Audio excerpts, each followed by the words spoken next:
like kind of explain what and then here's I guess I'll just put the phone here, but that's just well, whatever. So the so have you ever seen Hot Ones before? No.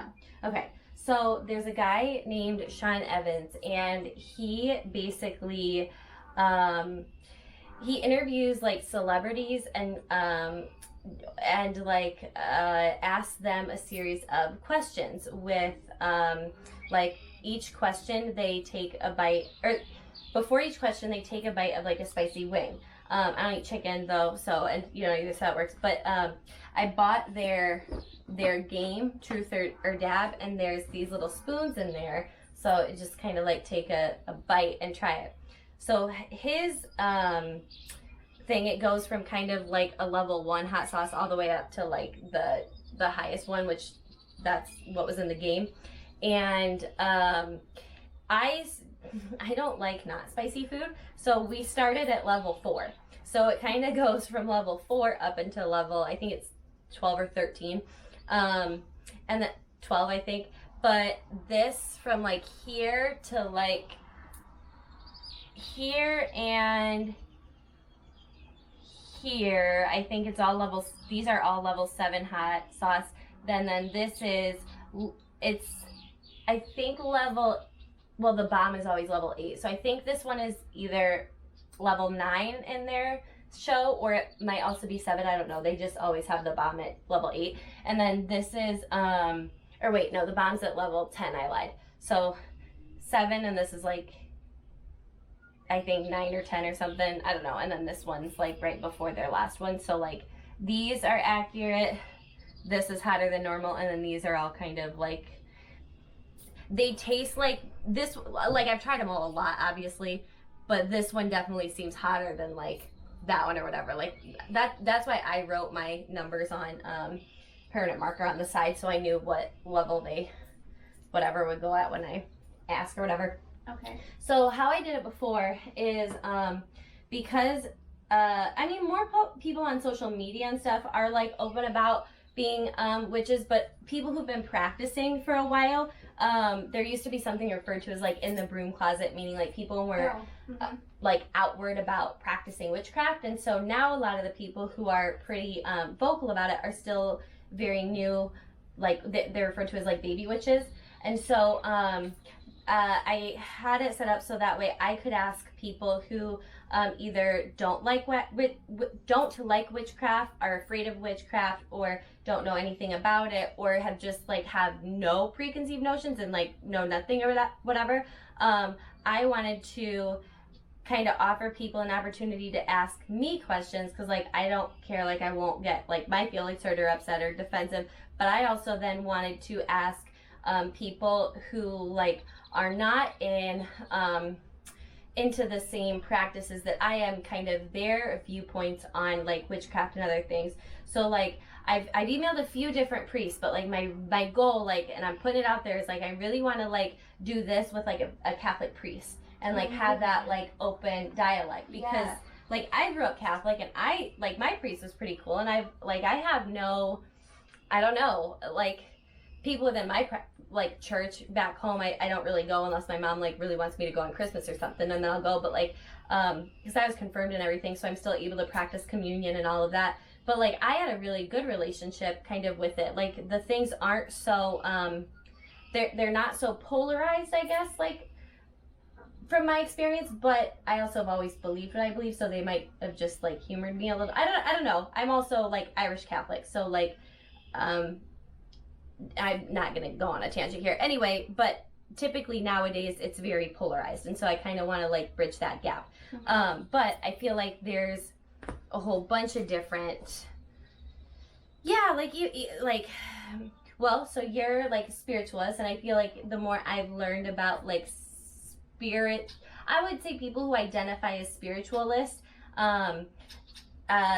or spiritualistic, that's kind of like taken on its whole form, I would say, of spirituality, like in and of itself.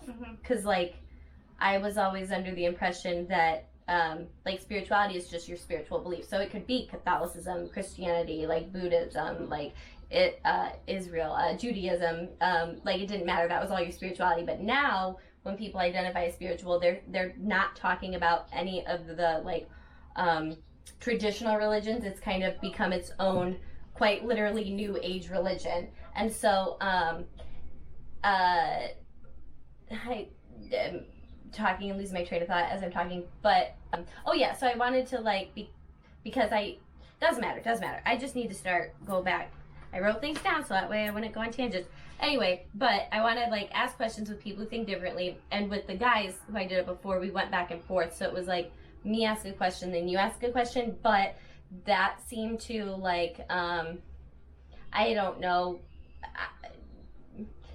it wasn't as organized or like methodical, and it came to, because I ramble clearly, it became a lot of me rambling, so I'm like, oh, I don't need people to ask me a question. If I, and it's like, yeah, I should, so I'm still, yeah.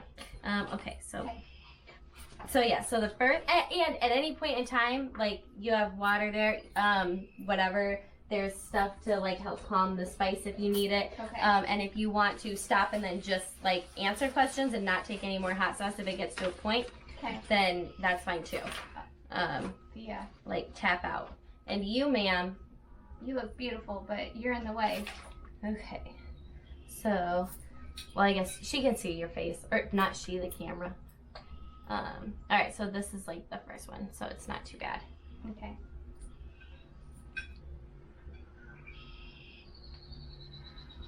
And then basic question is, spiritual beliefs and stuff, what do you identify as? Ooh, that's still hot. Go down. Okay, hold on a sec while I think about how to answer that question. And I spill water all over. You need a towel, or are you good? I'm good. Okay, if it's on the floor, it's fine. Doesn't bother me any. Okay, so what do I identify as? Or what are your spiritual beliefs? I guess I can word it that way too. I would say I don't actually necessarily identify myself with one thing.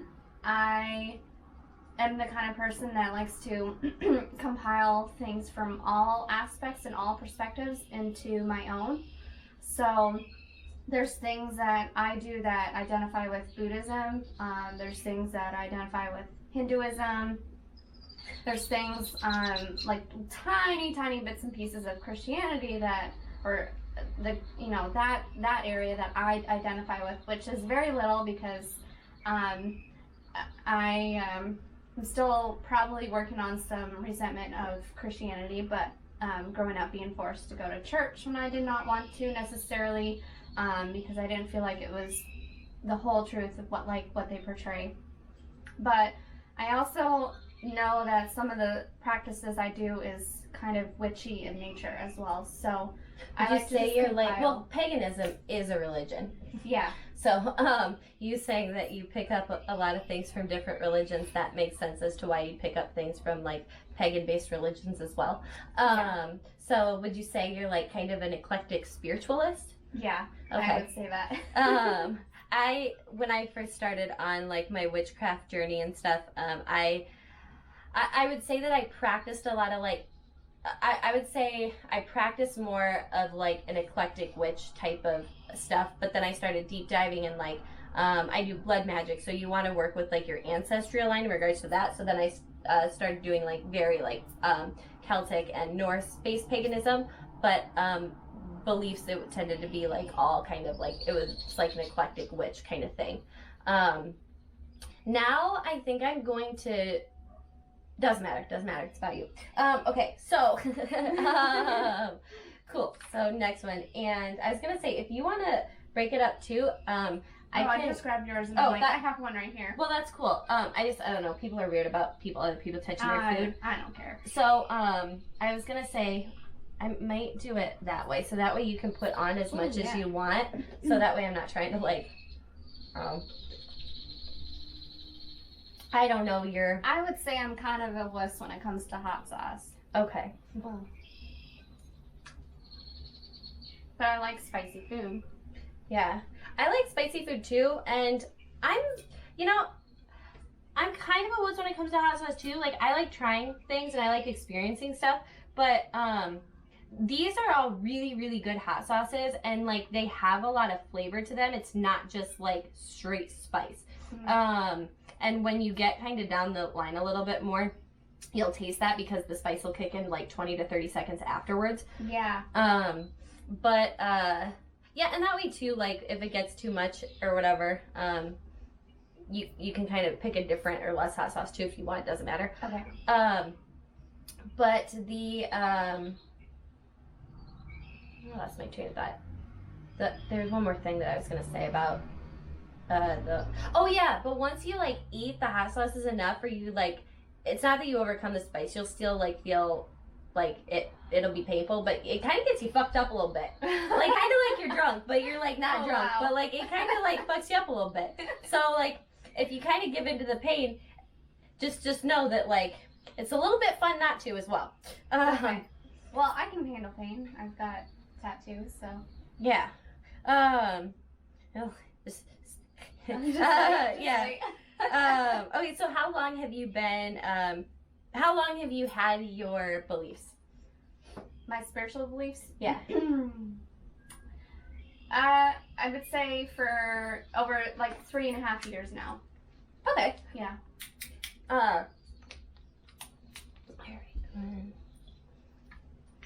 Maybe you know what I'm gonna do next time is just have little dabs already on a plate, so that way you can dip in each time it goes up. Yeah. That'd be smart. But now you know, learning as we go. Yeah, this looks good. But that is good. So then what led to your, like, so you said 3.5 years ago, what was kind of, like, what initiated that process? I got attuned to Reiki 1 and 2. And until then, for a long while, I don't know how many years, but quite a while, I thought I was an atheist. And so I went from thinking I was an atheist to having this profound experience in Reiki to like no longer being able to deny that there was some sort of driving force, energy, or higher power that not controlled, but like just guided us and was there to love us and support us in our lives. So yeah. Honestly, same. I would say before I started actively practicing, I identified as atheist or agnostic, which was, I've always had that mentality. Even like growing up, I had to go to like Catholic school and stuff, and the whole time. And like even as a child, I didn't like believe the stuff I was being preached or whatever. I still had that, so that's cool. All right, so this is the next one. And then, oh my gosh, when I don't drink enough water during the day and eat stuff, the top of my mouth gets like raw. Like I don't know if you've ever like eaten too many Sour Patch Kids or something where you burn a hole in your taste buds. Oh yeah. Yeah, that happens to the roof of my mouth. And like it's not so much the hot sauce thing, it's like eating the bread when my mouth is already dry and like shit. And now I'm just like, now that hot sauce is really gonna hurt in a minute. And it's hard because I can't get the water to sit on the top of my mouth. I'm like, oh, fuck. Alright, so your Reiki attunement, what how did you come to that? So since you were atheist or agnostic, what prompted you to look into Reiki, let alone become trained within that practice? Yeah, it's kind of weird, but I was working with a yoga practitioner. I was she introduced herself to me when I was pregnant with my third child, and she taught yoga for pregnant women, and so I would go to some of her classes, and she wanted me to she wanted to network and work together because I was a photographer, and so she needed some marketing stuff, or she just wanted help with that, advertising, and so I really connected with her, and so that happened. And then when she offered me to do Reiki, it was because she needed some video work for the Reiki class that she's doing, and she thought that we could do a trade. And so I was like, sure, we can do a trade. And I had no idea what that would mean. I had no idea what Reiki was. I was just like really, I don't know, I just really wanted to help her out. So I was like, sure, I'll take this class. But I really was having the intention of, I wanted just to help this woman. Yeah. And her business. That's awesome. That's really cool. Thanks. That's like a really cool, like, the fact that it was literally a random act of kindness that led you to your journey that you're literally like on and that your life's like turned into now is insane. But like really cool. Damn, that's awesome. This one, if you want to hold out your bread, I'll just put some on there. It's like runny. Ooh. Yeah, it's like a liquidy one. This one's really good. Yeah, that's good. It's got a tang to it. I like that. Yeah. So now with you, and like I know you're already like a Reiki master, like certification wise. When you got your Reiki master's certification, you got through Center Me and not through the first teacher. Yeah. Yeah. Yeah. Tell me about that. About Getting it through Center Me versus like why did you get so your first Reiki experience and getting like attunements and becoming a level 1 and 2 certified practitioner. What inspired you to seek guidance and learning opportunities like elsewhere from a different source for your Reiki mastership? Well, after I got attuned to Reiki 1 and 2, I had like the after effects. I had an extreme like upheaval in my life, and so I had to do a lot of healing, a lot of shadow work, and I went through a divorce, and so I, like in all aspects, my life just got turned upside down. And so I just had to take some time to like level out, really. And then I just really had no intention to get my Reiki Master certification. And then I started going to Center Me for just, for community, for more learning, more elevation. And then I knew that they were teaching Reiki, but I still didn't have any desire to. But then, I don't know, all of a sudden I'm like, I wonder if I should. I think it would open my channel up even more. And then, like, pretty much right after I was starting to get that thought, they offered the Reiki Masterclass. And so I was like, oh, this is my time to do it if I were to ever do it. Because they don't do the Reiki Masterclass very often at Center Me. So I was like, oh, now's my time to do it if I'm thinking about it. Yeah. I just thought it was the synchronicity of it. I was thinking about it, and then they put it out there. I was like, oh, I think I'm supposed to be doing this. And I just got that knowing I got that intuitive knowing that that was the class I needed to take. So, and at that time, I really have not been talking to the yoga instructor. And so, go in. Do you want a bag?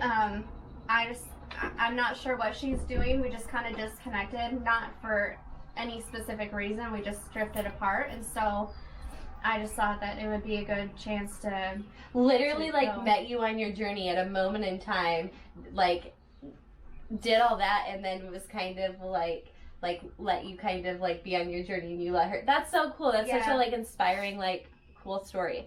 I'm gonna have you go out here though, because you're not gonna be whining. No, and also you don't want any of that. Go on. That was hot. Go. Yeah, but how it like tasted good at first, and then it like it's the whole what do I want to say? It takes a minute for it to kick in. That one was a kicker. Yeah, they're gonna be kickers from here on out. Oh my goodness. Whew. I'm almost sweating already. This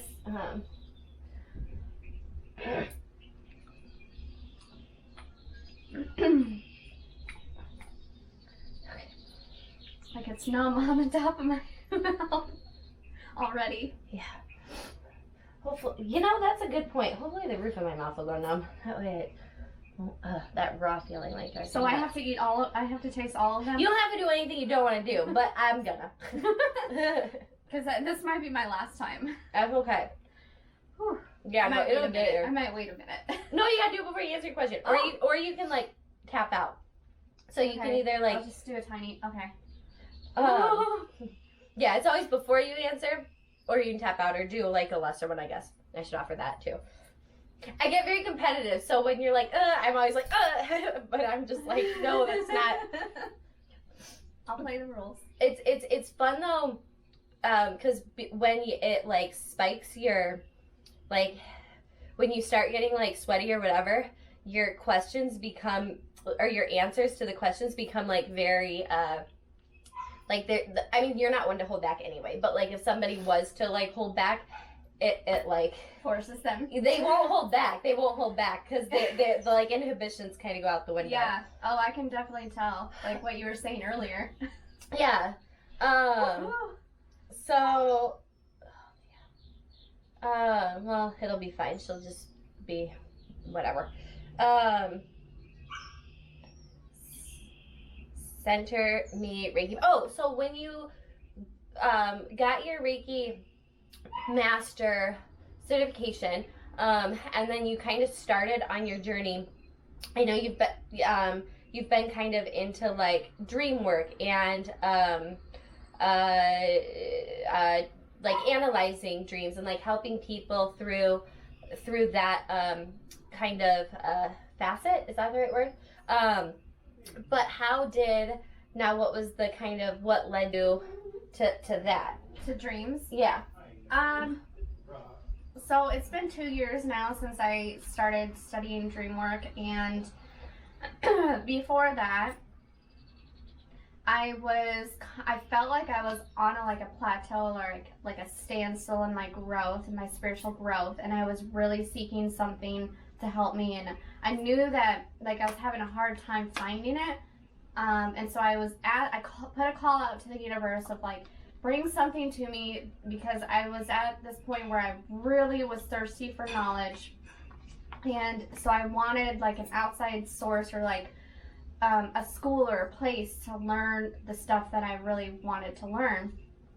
And so I found the School of Metaphysics, and I went to an open house that they had, and it was like a fair, so they had different modalities that they were offering, and I went later in the afternoon, and they were almost done for the day, but I went upstairs and they had dream interpretation, and I'm like, oh, I guess I'll go here. I don't really care about dreams, but whatever, I'll sit in and listen to this just because I was a little curious. But then they were like the person was presenting and talking about dreams and just a little bit, and I said, I have a dream I had like this week that it was really weird, and it was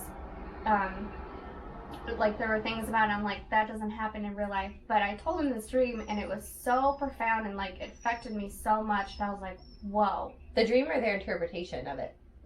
The interpretation. Oh, okay. I was like, you are so spot on with what's going on in my life right now, and I was like, whoa, I didn't know dreams are like this. And so that just introduced me to what dreams are, and so I attended the School of Metaphysics for 18 months, and through that I learned about dreams and also other things as well. It helped me really just catapult my spiritual growth as well. So that's what started it, and I became really obsessed. I will admit, for a while I was just like, oh, this is cool to learn, but I don't think I'm going to apply it really to like outside of the school, but I just have really grown to love it, and I've just been diving super deep and more into the dream world and what happens when you sleep. So I do more than just dream and interpret my dreams or other people's dreams. It's been quite fun. Okay, cool. Yeah. So then, you should do that. That leads me to my next question, but I'm like, oh shit, I gotta get on this first. And help yourself, if you like want to tap out on that certain hot sauce, like that's fine. You can help yourself to a different one too, or you can just like be done, like too. I'm gonna try this one. The one I really like is pretty good. But Yeah, in a little bit it'll give you a kick. Oh, Um, oh, great. so then so how you do more than just interpret, kind of tell me a little bit more about like what all you do with dream and sleeping and that type of, I play a little bit around with lucid dreaming. I'm in the beginning stages of it, so I don't have the I don't have the intention to lucid dream, and I don't like. There's things that you can do in your waking life to try to lucid dream, and I don't intentionally do that. It just has been happening. okay. So I'm like just in the beginning stages of, oh, I'm dreaming, and usually I become aware when I'm having a quote unquote nightmare, and so then I become aware that I'm dreaming and I don't like it, so then I'm like, wake up, so then I just wake up. There's been one time recently where I became aware of dreaming, and I was like, oh no, I don't want to wake up. Let's see, I want to change things. I want to play this out, and I want to make this a better dream. So that's just been one time. But other than that, I've in the past I've astral projected. I haven't since I was a little girl, but I know I've done it before. And then also I've had dreams. I'm just laying these out. You can keep going. Sorry. Yeah, I'm tapped. I think I'm tapped. Okay. I'm doing it this way so that way I don't have to like, I don't know, have such a long pause in between questions. But. Yeah. So I have been doing what it feels like, I'm really certain, is I'm viewing other alternate realities. It feels very different, and it just feels like there have been times where I've viewed other people's alternate realities. I just recently had a dream where I was doing that, and then I've also tapped into my personal alternate realities. I've done 2 other ones, possibly 3. Wait, okay, so hold on. I forgot. Okay, that one and that one and that one. Okay. That led me to another question. I'm trying to think if that's I also, so there's this other thing that I do, and it's not dreaming, but it's in the dream state where my higher self is having conversations with other people. So that was my question. When you were talking about being in the astral realm, I'm going to do that again because I want to do it and then ask. Do you want a lesser one or no? No, I'm good okay. for right now. So then when you're okay, so simply my question is, hold up, what the fuck? Like what's the astral realm? What like what? When since you're very intelligent about what you're talking about, you said a couple things as though like I also have that same like knowledge, and I don't, so I don't quite know sorry. what. No, you're good. But I'm like, I work a little bit like in the whole like woo woo shit, and I don't know quite what you're talking about. So I'm sure other people like definitely don't know. Mm-hmm. So when you were talking about dreaming and going into, it's called the astral realm. Yeah. Okay. So I'm actually gonna grab my grimoire quick and write that down. Oh, fuck me. Yeah. You keep going, and I'm like still like, oh man. Yeah. So tell me a little bit more about that. The astral realms. Or like, well, I mean, I will. Yeah. Anything astral realm related that you just wanna. Yeah. Okay. From my inner wisdom and point of view and experiences, that when we sleep, you can go into the astral realm where you're somewhat aware or fully aware of doing things other than dreaming. And You can travel, like astral projection, or you can remote view, which they're different. And then you can also view. You can see the future, like a premonition. You can also have times where you're seeing different realities. So there's an infinite number of possibilities and different timelines happening simultaneously. So you can tap into seeing those different possibilities or different simultaneous experiences or like realities. So that's how I would describe the astral realm. I also was having a conversation the other day about this too, that I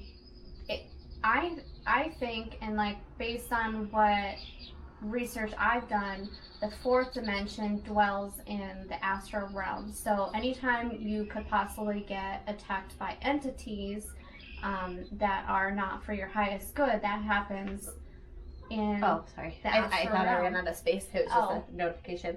That happens when, a lot of times can happen when you're sleeping.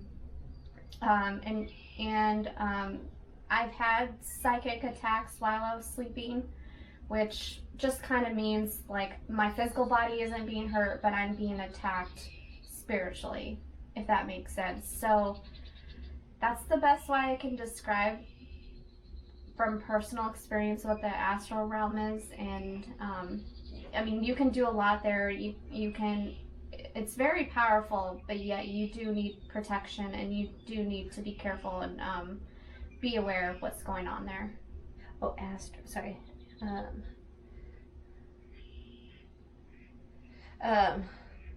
Give me 1 second. I'm going to finish up that. You can talk faster than I can write. Yeah, I'm trying to slow down. No, you're okay. I'm You're super okay. excited to talk about this. Hold on. Maybe let's do another video after this where like we can kind of just have like open dialogue, and it'll be like less me asking questions. Hold on, I'm gonna pause the video quick. Yeah. So then the next question would be: is there anything else you would like to overall like mention? So the reason why I like dreams in general is because it helps you establish a connection with yourself deeper than what you might think. It helps you to form a relationship with your subconscious mind, most importantly, but also you can form a kinship with your superconscious mind.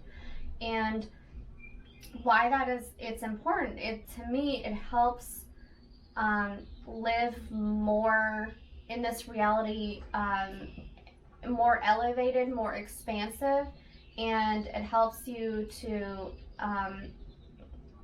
elevate your consciousness so that you can live, I don't know, I like to use the term living meditatively, so that you can live in that meditative state in your waking life, no matter the chaos that may occur outside of you. And for me, when I started working with dreams, I was able to understand some of the things that I wasn't being honest with within myself. So prior to working in dreams, I thought I knew about love, loving yourself, self-love, and I had some dreams that told me otherwise. And so if you are into dreams, the purpose is to record them and interpret them, but also moving forward, how are you going to move forward? How are you going to respond to that? And then you can start to see a progression in your dreams, so that you get an indication of, okay, I have worked through that, and I'm going to keep moving forward. And that's pretty much why I have fallen in love with dreams. And then I've gone deeper into the dream space, like I said before. But that was the basis of why I started getting into dreams and why I'm really passionate about teaching it for others, is so that they can learn to get to know themselves on a deep level. Me, sorry. No, you're I was fine. really trying to like not be inappropriate while you're talking about really important shit, but fuck me. That's pretty much it.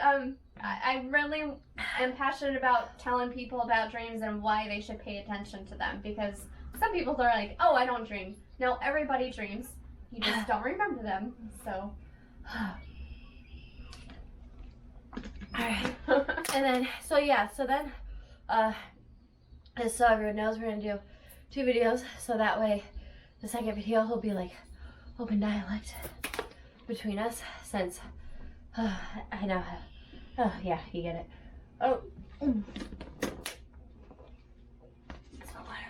That was intense. So then my last question, so the last question for me. Oh god, this is gonna hurt so bad. Oh fuck me. You can do it. Yeah, it's just a matter of like wanting to.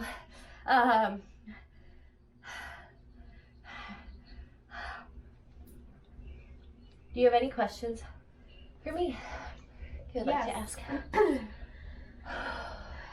Let's see. Why did you want to talk about dreams?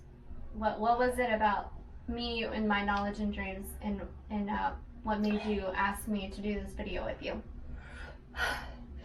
Well, I've always like been into dreams. I would say even when I was like agnostic, or identified as agnostic, I was always very into dreams. And before smartphones, there was this website called Dream Moods, and so I would always like write down my dreams and then look them up on this Dream Moods website. And like even like before college, like even like I think in high school, and then and then I'd like continue to always look stuff up, you know, online. Then once smartphones became a thing, that website then had an app, and then I would always like look up shit via the app. And I've also I think even since I was pretty young, been able to kind of like lucid dream. But when you started saying that like you were into, well, actually no, it wasn't even you, it was Senator Me had posted something about you doing dream work, and I was like, oh, interesting. And so I was always very interested in it, but like I've never been like called to do it. And so it's like, and so hearing that like you were called to do it and that you did like those interpretations like intuitively, for me it was never like I can lucid dream and I can look shit up. It was never an intuitive experience. It was always, oh, this symbolizes this means this, and then looking more into it, or being able to like lucid dream, understanding like the science behind it. Like I've always had a very like science methodical approach to dreams. It's always been a very scientific approach to it. So when it was like you do that work intuitively, I was like, oh, I don't think of dreams as an intuitive thing. I think of it as a very like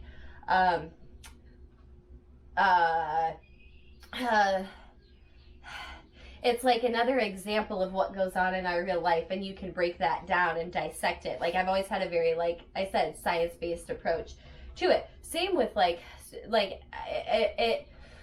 I kind of have a very like science-based outlook on quite everything. And so now, and witchcraft has kind of like opened my mind into incorporating like intuition, what's that word? Intuition. Thanks. Fuck me. The dyslexia is like, it's like shit. I can read a word so many times, but when it comes to saying it out loud, I'm like, I don't think I'm saying it right. What? How do you say intuition? Intuition. Okay, so yeah, so like with all of that, I'm kind of now at a point where I'm like learning to incorporate intuition into it. And so because my outlook on kind of metaphysics it is, and like witchcraft and stuff has become, I came from an agnostic atheist point of view and looking at the scientific way and science approach and all of that with everything. Witchcraft to me is like, oh, okay, you understand like the properties of like lavender, whether it be like natural or even a metaphysical. But I'd always had that like still like science-based mindset with it. And so then the witchcraft thing has opened me up to like, okay, now bring your intuition into it. So it's like literally intuition, bringing it into it. So because it's like fuck, where was I going with that? The bringing your intuition into it. Oh, because knowledge and wisdom are the same thing. Your ego uses knowledge. Your ego is what intelligence is. That's ego based. That's not a bad thing. That's a good thing. Everybody should be intelligent. Everybody should look into stuff. People shouldn't discredit science. Science is very important. Look into it. Stop being stupid. But you then, once you have that down, then you need to bring your intuition into it and start using your intuition.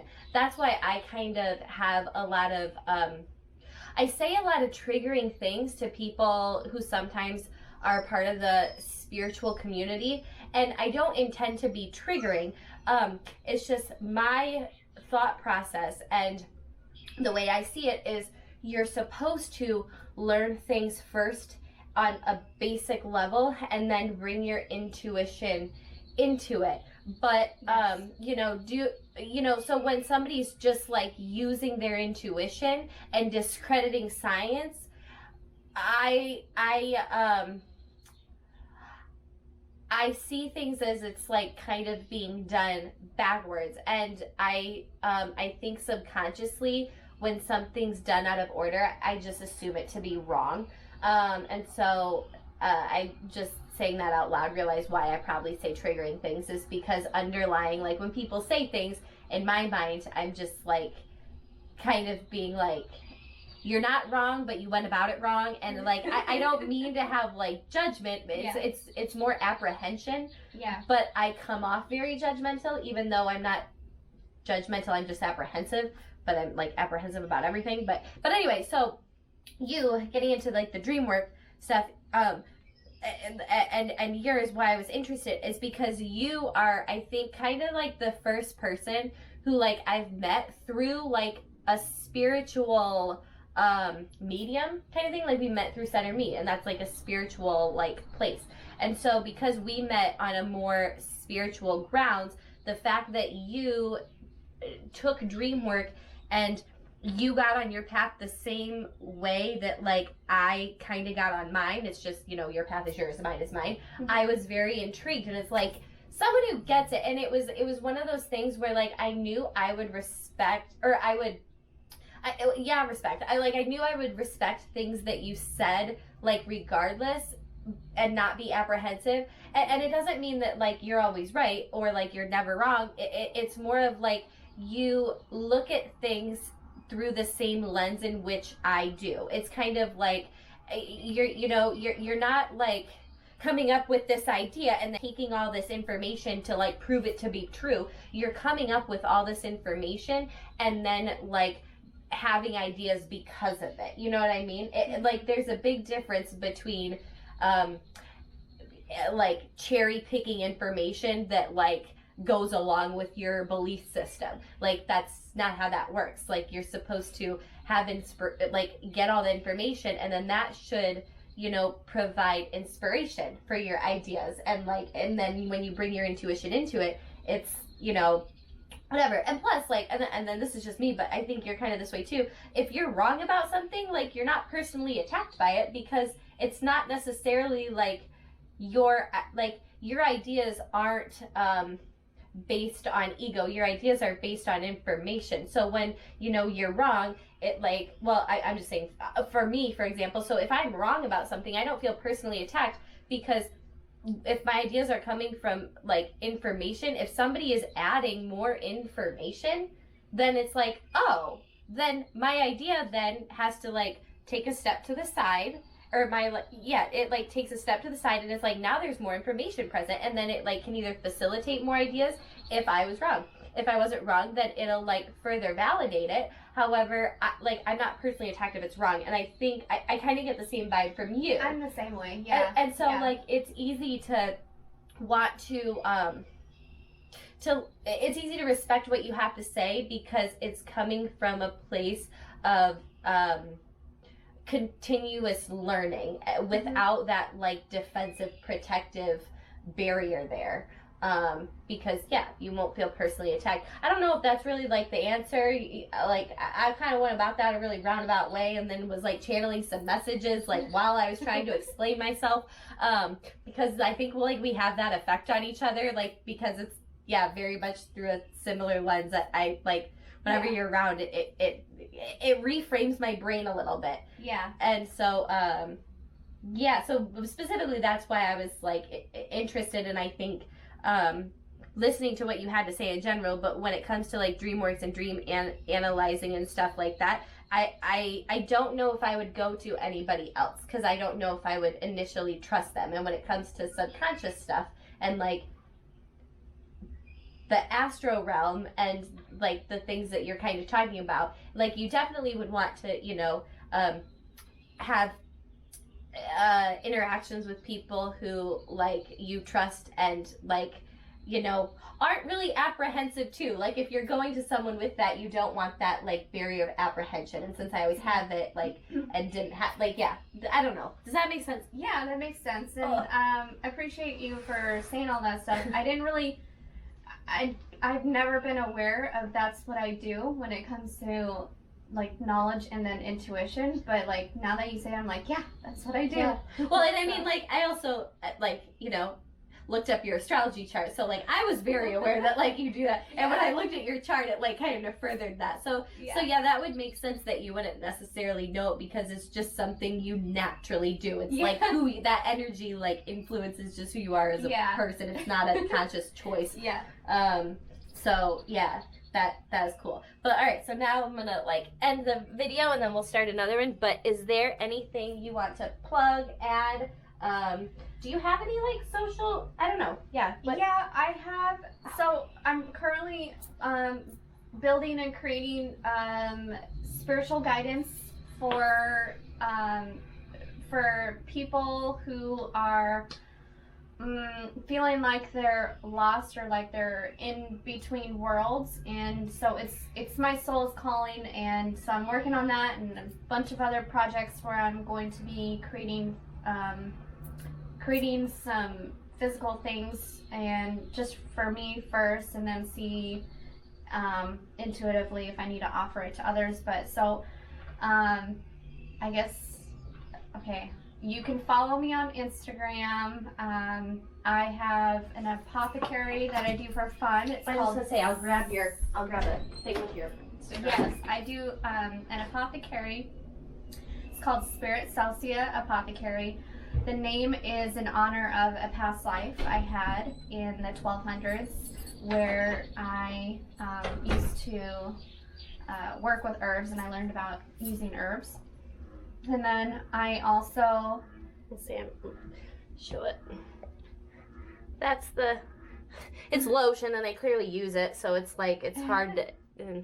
Okay, but if you see your Instagram, that's the handle on the Instagram. Yeah, and then, like I said, I'm building this spiritual guidance. So I ran out of space on my memory card, but I will link her Instagram down below. And since I ran out of space on my memory card, we're going to shoot that like open dialect second video at another time. And watching that back, I promise to try to not go on tangents. If you haven't picked up on it, I have ADHD pretty bad. So yeah, okay. Bye.